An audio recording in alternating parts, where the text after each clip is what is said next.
Arrêtez l'agriculture si vous ne connaissez pas ces choses que je vais vous dire aujourd'hui. Bonjour chers agriculteurs. Moi c'est M. Kaboré, érudit de culture rentable. Pour ceux qui ne me connaissent pas ici, moi je parle d'agriculture, je parle d'investissement. Mais moi je triple les rendements. Je fais toujours plus que les données normales. Si on vous dit que l'agriculture rend millionnaire, à quel prix faut-il vraiment pouvoir être millionnaire? Mais quand on veut commencer l'agriculture en tant que novice, on a beaucoup tendance à faire tellement d'erreurs. Et ce sont ces erreurs-là que je vais vous parler aujourd'hui. Lorsque vous vous lancez dans l'agriculture, vous avez 80% d'échouer, de tout perdre même, et encore 15% de pouvoir rentabiliser. Et le reste, les 5% restants, c'est la chance de ne pas abandonner. Vous avez seulement 5% de ne pas abandonner. Donc, mais pourquoi un secteur aussi rentable peut vraiment vous faire perdre autant d'argent? Tout simplement parce que vous devrez maîtriser ces 6 choses que je vais vous expliquer tout à l'heure. Donc, la première des choses, c'est de ne pas regarder la rentabilité d'une culture et se mettre à la produire.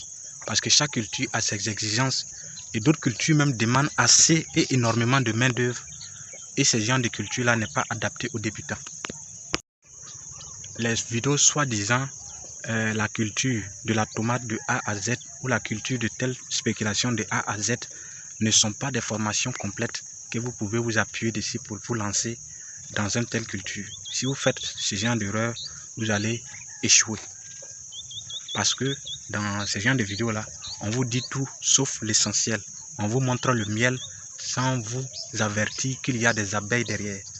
Parce qu'une fois qu'on vous a montré ça, vous allez bien remarquer que les traitements phytosanitaires ne sont pas expliqués dans la vidéo. La troisième chose, personne ne vous dira que l'agriculture est difficile. Personne ne vous dira ça.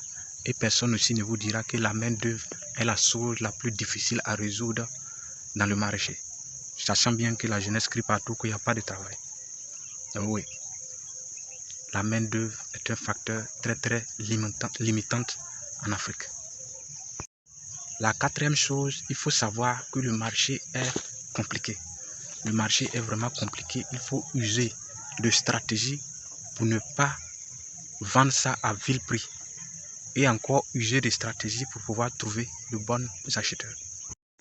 En numéro 5, il faut savoir que l'agriculture demande assez de moyens.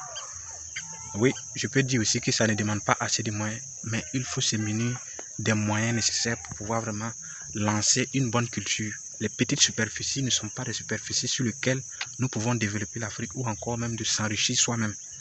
Parce que on ne peut pas développer un continent avec la daba. Il faut qu'on dépose la daba, il faut qu'on mécanise avec les matériaux nécessaires, comme par exemple un motoculteur, des systèmes d'irrigation de nouvelle génération pour pouvoir vraiment avancer.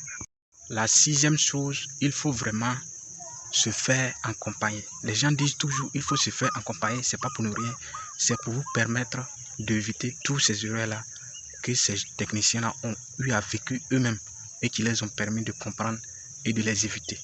Grâce à eux, ils vont vous guider sur le droit chemin en évitant le maximum de risques. Et dans le cas échéant, si vous n'avez pas besoin de vous faire accompagner par un technicien, il faut au moins vous faire accompagner par quelqu'un, même s'il n'est pas littéralement technicien, qu'il ait au moins pu produire un bon résultat dans la culture dont vous voulez vous y aventurer. Cette personne maintenant peut vraiment vous guider dans la réussite de la culture. Peut-être qu'il ne va pas maîtriser certains aspects, mais au moins pour la culture, il sait comment il faut faire. Mais je conseille toujours de vraiment vous faire accompagner par un expert étant novice. Si vous êtes novice, je vous en prie de vous faire accompagner pour un début. Sinon, vous allez perdre énormément d'argent. Moi qui vous parle, vous ne savez pas combien j'ai perdu dans cette histoire de maraîcher là. Mais c'est énorme. Donc, pour vous aussi, vous éviter à pouvoir reproduire les mêmes erreurs, on vous conseille de vous faire accompagner. Parce que tout ce que je viens de vous citer là, moi-même j'en ai expérimenté et ça m'a beaucoup coûté cher. Et maintenant, par ces expériences, je vous donne la correction pour ne pas que vous reproduisiez des erreurs. Par exemple, pour les traitements phytosanitaires, si vous voulez travailler avec un technicien, il faut travailler avec un seul technicien. Parce que chaque technicien a sa façon de faire, a sa façon de traiter et aussi certaines façons qu'on ne peut pas vraiment tout définir. Donc si par exemple, vous travaillez avec un technicien, que vous doutez avec lui, que vous doutez de lui, bon, c'est mieux de ne pas travailler avec lui et travailler avec celui avec qui vous êtes sûr et c'est simple. Parce que par exemple, si vous travaillez avec deux techniciens, si M. X utilise un produit C, que M. Y utilise un produit W, certains produits, s'ils se rencontrent sur une plante, peut causer une réaction chimique qui va engendrer un poison.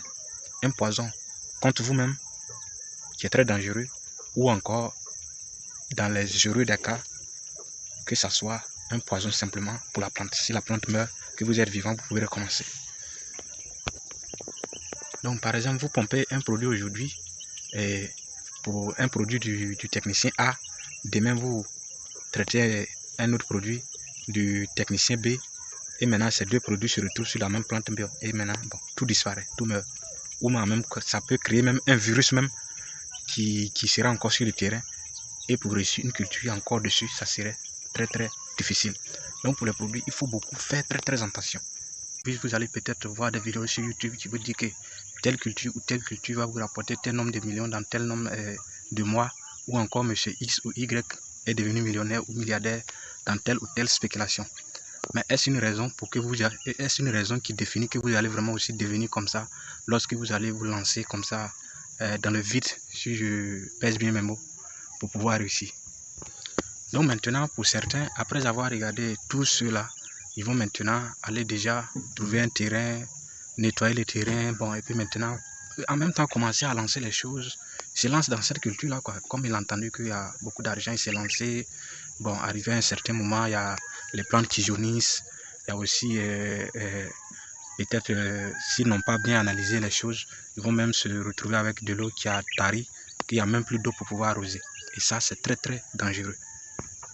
Donc aussi, par exemple, pour les traitements phytosanitaires, bon, étant donné que cette personne ne maîtrise pas, en voyant un cas de maladie comme ça sur les plantes, cette personne va pouvoir prendre certaines photos ou aller poster ça sur Facebook en demandant, bon, mes plantes, mes aubergines ou bien mes tomates ont les feuilles jaunes, ou bien ça se plie, ça se penche, et c'est comme ça, c'est comme cela.